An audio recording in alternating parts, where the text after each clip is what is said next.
Hello everyone. So in the previous video we have done the first part, exercise 8.1, the first four sums. So let us continue with the next sum. So here's the question. So we have completed the first four questions and the basics of binomial theorem. In the fifth sum, the probability that a bulb produced by a factory will fuse after 150 days of use is 0.05. Find the probability that out of 5 such bulbs, अभी इतने question से क्या समझ में आ रहा है कि अपना जो सैंपल है वो 5 बल्ब का है, इसका मतलब एन जो है वो 5 हो गया। और वो बोल रहे हैं कि bulb produce by bulb will fuse, मतलब खराब हो जाने का प्रोबेबिलिटी 0.05 है। तो इसे हम पी मान लेते हैं, इसे हम एन मान लेते हैं, और पहले केस के लिए एक्स वो 0 हो जाएगा। ऑब्वियसली पी अगर 5/100 है तो क्यू जो है वो 1 माइनस 5/100 होके 95/100 हो जाएगा। तो यहाँ पे ये सॉल्यूशन है। n इज इक्वल टू 5 ले लिया, p को 0.05 मतलब 5/100, q is equal to 95/100। I hope आपको अभी तक का ये पार्ट क्लियर है।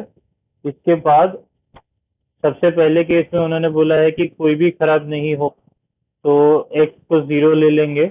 x को 0 लेने के बाद जो अपना स्टैंडर्ड फॉर्मूला था N C X P raise to X Q raise to N minus X, तो n के जगह पे 5, सी एक्स, x के जगह पे 0, p रेज टू x मतलब 5/100 raise to 0, q raise to n minus X.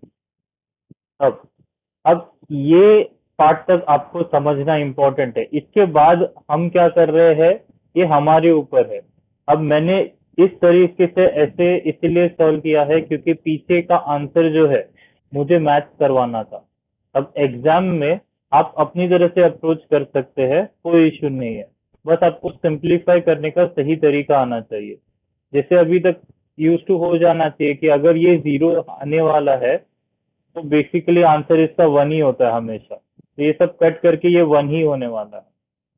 तो 5C0 का स्टैंडर्ड फॉर्मूला लगा लीजिए और फिर कट करके 1 लाइए। ये आपको डायरेक्टली पता होना चाहिए कि अगर ये दोनों सेम है या फिर यहाँ पे 0 है तो ये जो कॉम्बिनेशन कॉम्बिनेशन का जो सी होता है उसका आंसर हमेशा 1 होता है।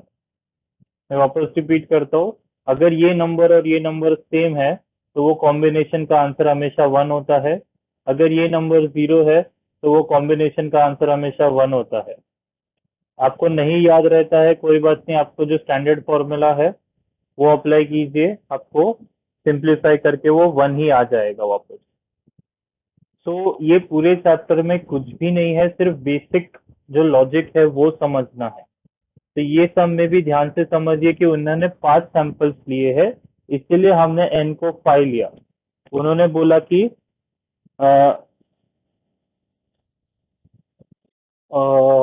प्रोबेबिलिटी फ्यूज हो जाने का 0.05 है, इसीलिए हमने p को 5/100 ले लिया, उससे q मिल गया। और पहले केस में उन्होंने बोला है कि एक भी फ्यूज नहीं होगा, तो इसका मतलब x इक्वल टू 0 लेना है और उसे सॉल्व करना है straightforward. So anything raise to 0 is 1, ये ऑलरेडी समझा चुका हूँ, और ये तो सिंपल फॉर्मूला से वही रह गया, तो इसलिए ये आंसर है। पीछे वेरीफाई कर चुका हूँ, आंसर बराबर है। सेकेंड पार्ट के लिए not more than 1, not more than 1 मतलब लेस देन इक्वल टू 1 हो गया, करेक्ट। नॉट मोर देन 1 मतलब लेस देन इक्वल टू 1, 0 और 1 दो इसमें आ नहीं सकता, 3 आ नहीं सकता, 4 आ नहीं सकता, इसका मतलब 0 और 1। So probability of x,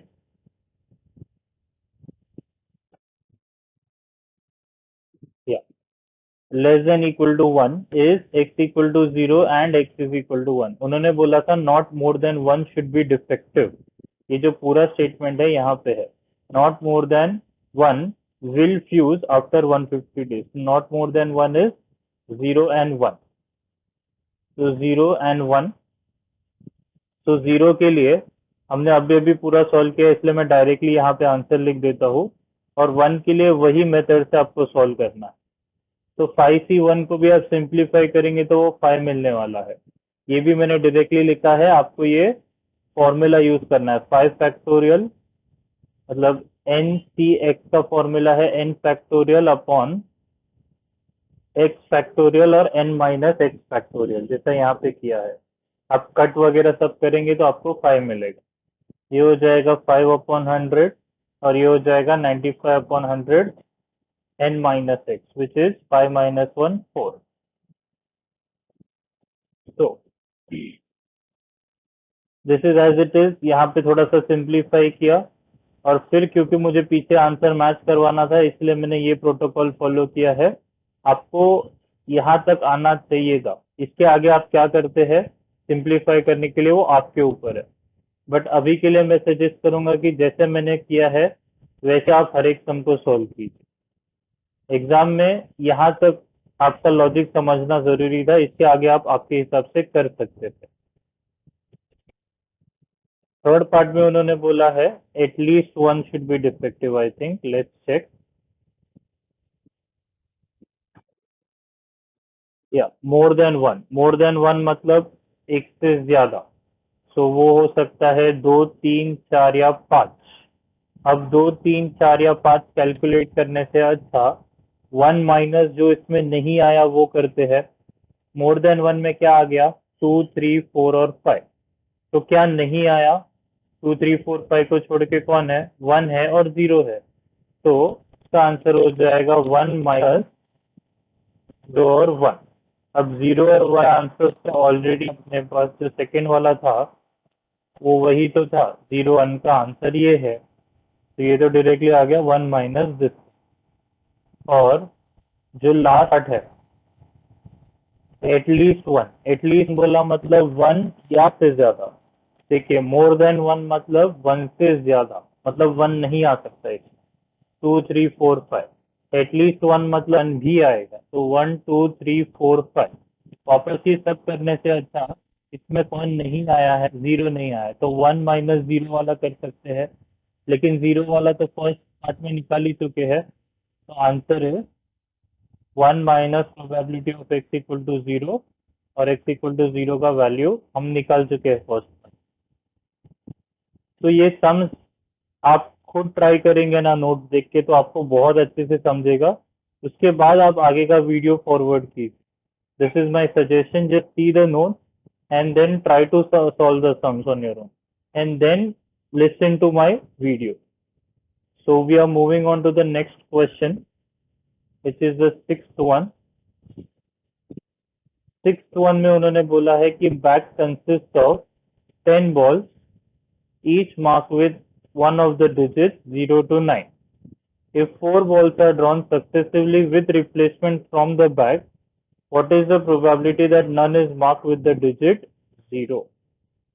Now, उन्होंने बोला है कि टोटल 10 बॉल्स है जिसमें 0 to 9 ऐसे अलग अलग डिजिट्स लिखे हुए हैं। हमने 4 बॉल्स पिकअप किए, तो इस बार एन जो है वो 4 है, 10 नहीं है। 10 तो नंबर ऑफ बॉल्स है जिसमें डिजिट्स लिखे हुए हैं, लेकिन हमने पिक कितने किए, सैंपल कितने का हुआ 4 का। तो n is equal to 4। What is the probability that none is marked with the digit 0? तो 0 आने का प्रोबेबिलिटी क्या है 10 बॉल्स में 1/10। तो अपना p जो है वो 1/10 हो जाएगा। तो n is equal to 4, p is equal to 1/10, तो q हो जाएगा 9/10। और उन्होंने बोला है कि नन नन मतलब x इक्वल टू 0। बस इतना ही समझना था सम से, तो अपने आप आगे का पार्ट बहुत इजी है। मैं रिपीट करता हूँ, उन्होंने ऐसा बोला है कि एक बैग है जिसमें 10 बॉल्स है जिसमें अलग अलग नंबर्स लिखे हुए हैं 0 से लेके 9 तक। अब आपको उसमें से 4 बॉल्स उठाने हैं विथ रिप्लेसमेंट। एक बार उठाया फिर वापस रख दिया, फिर उठाया फिर रख दिया। अब आपको 4 बॉल्स में से क्या प्रोबेबिलिटी है कि एक भी 0 ना आए, तो वो सब छोड़ दीजिए। हमारे लिए एन पी क्यू और एक्स इंपॉर्टेंट है। तो एन है 4, पी है क्योंकि वह 0 वाले बॉल का आने का प्रोबेबिलिटी है 1 आउट ऑफ टोटल 10 केसेस, तो 1/10। और I will continue this in the next lecture.